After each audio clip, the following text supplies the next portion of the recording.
নামাজ পড়ো, নামাজ পড়ো।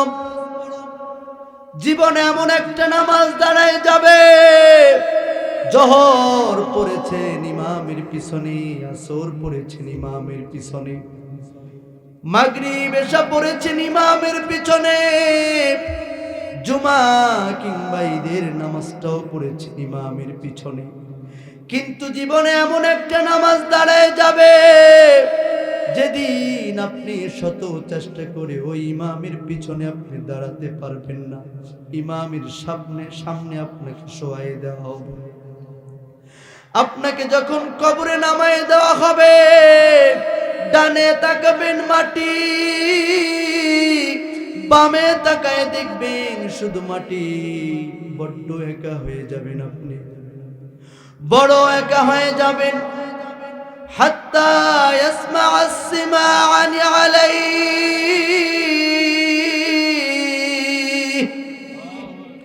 পায়ের আওয়াজগুলো আপনি শুনতে পারবেন, সন্তানের পায়ের আওয়াজগুলো শুনতে পারবেন, প্রিয় মানুষগুলোর পায়ের আওয়াজ শুনতে পারবেন। কিন্তু আপনি কাউকে আটকাতে পারবেন না, তারা তাদের মতো চলে যাবে।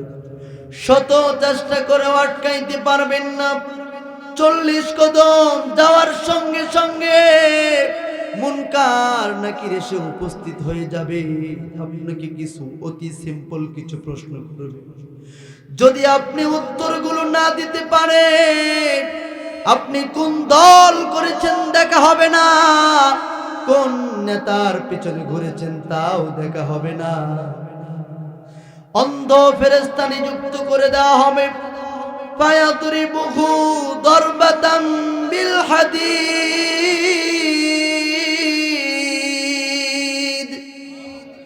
লোহার হাতুড়ি দিয়ে এত জোরে জোরে আঘাত করা হবে, মাথা চূর্ণ বিচূর্ণ হয়ে যাবে। 70 গজ মাটির নিচে আপনি চলে যাবেন। এত জোরে জোরে চিৎকার করবে, গরু বাঁধা থাকলে রশি ছিঁড়ে পালিয়ে যায়, ছাগল বাঁধা থাকলে রশি ছিঁড়ে পালিয়ে যায়। শুধুমাত্র 2টা প্রাণী শুনতে পারে না, ইল্লা সাকলাইন, শুধু মানুষ আর জিন আওয়াজগুলো শুনতে পারে না। আল্লাহর নবী বিশ্ব নবী বলেন, আল্লাহ তাদাফানু, ও সাহাবীরা, কবরের ভিতরে কি চলে?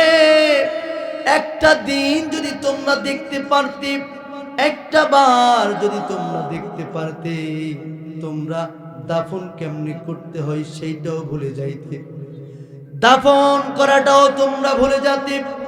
এই জন্য কবি চমৎকার করে বলেছেন, আল মাউতু কাসুন কুল্লু নাসিন শারিবুন, আল কবরু বাইতুন কুল্লু নাসিন দাখিলুন। মৃত্যু এমন একটা পাত্রের নাম, যেই পাত্র থেকে সবাইকে পান করতে হয়। কবর এমন একটা ঘরের নাম, যেই ঘরে সবাইকে প্রবেশ করতে হয়। আল্লাহর নবী বিশ্ব নবী ডাক দিয়ে বলেন, আন্নাসু ফিল কবরি কাল গরীক ফিল বাহর। বলুন আল্লাহু আকবার। কবর এমন হয়ে যাবে, কবরের মধ্যে মানুষ এতটাই অসহায় হয়ে পড়বে, মহাসমুদ্রের ভিতরে যদি কোনো একটা সাঁতার না জানা মানুষকে ফেলে দেওয়া হয়, ওই মানুষটা কেমন দিশেহারা হয়ে যাবে, কেমন অসহায় হয়ে পড়বে। এর চেয়েও বড় অসহায় কবরের মধ্যে হয়ে যাবে। মানুষ মারা যাওয়ার সঙ্গে সঙ্গে তার কিয়ামত শুরু হয়ে যাবে। কোথায় কার কবর হবে কেউ জানে না মুসলমান। এই জন্য মৃত্যুর জন্য প্রস্তুত হওয়ার দরকার আছে না নাই? কিয়ামতের ময়দানে আপনি মনে করছেন কিয়ামতের ময়দান খুব সহজ হবে, না না না। আল্লাহ পাক রব্বুল আলামিন বলেন, কালফি সানাতিম মিম্মা তাউদ্দুন, কিয়ামতের ময়দান 50,000 বছরের চাইতো সেদিন বেশি সময় আপনাকে দাঁড়ায় থাকতে হবে। শুধু কি তাই, সেদিনের 50,000 বছরের একটা বিকাল হবে, ইল্লা আশিয়াতান আও দুহাহা। সেই দিন 50,000 বছরের একটা দিন, একটা দিনের একটা সকাল বিকাল, আমাদের সারা জীবনের এই 50-60 বছর, এই সারা জিন্দিগিটা কিয়ামতের দিনের একটা সকাল আর বিকালের মধ্যে শেষ হয়ে যাবে। কিয়ামতের ময়দানে সবাই যখন হাহাকার করবে, সেই দিন পৃথিবী থেকে 13 লক্ষ মাইল দূরের সূর্যটা মাথার এক বিঘ উপরে চলে আসবে। আল্লাহর নবী বিশ্ব নবী বলেন, কামিকদারি মিন,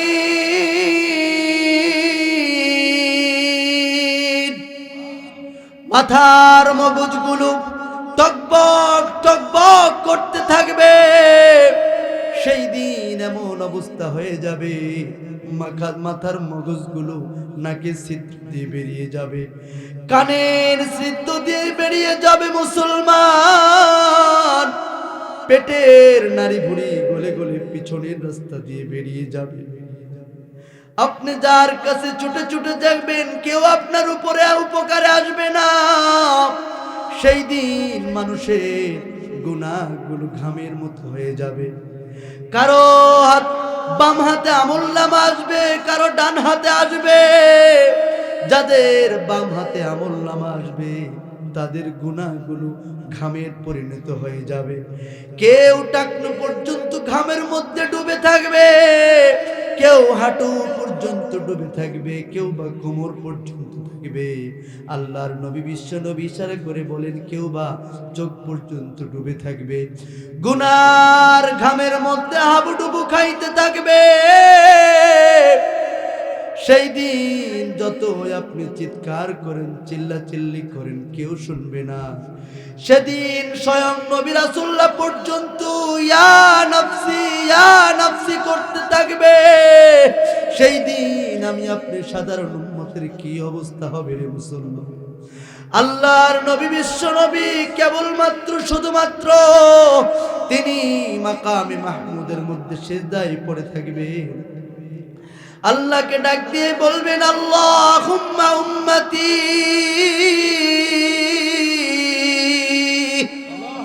মাকামে মাহমুদের মধ্যে সিজদায় পড়ে উম্মতি উম্মতি বলে কান্না শুরু করবেন।